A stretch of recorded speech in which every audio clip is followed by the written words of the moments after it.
আমরা ক্লান্ত, আমরা ক্ষুধার্ত, আমরা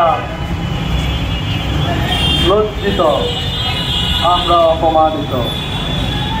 তারপরও আমরা আমাদের অধিকার আদায়ের জন্য একদম চেষ্টা হচ্ছি না। তাই আমরা প্রত্যেক শিক্ষক ভাইয়েরা বোনেরা আজকে প্রেস ক্লাবে যারা উপস্থিত আছি, প্রত্যেকের অবস্থান থেকে আগামীকাল একজন করে শিক্ষক আমরা উপস্থিত করার চেষ্টা করব।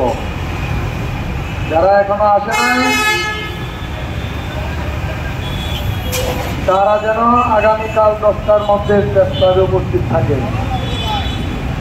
এই পৃথিবীতে শুধু বাংলাদেশ বলে কথা নয়, সারা পৃথিবীতে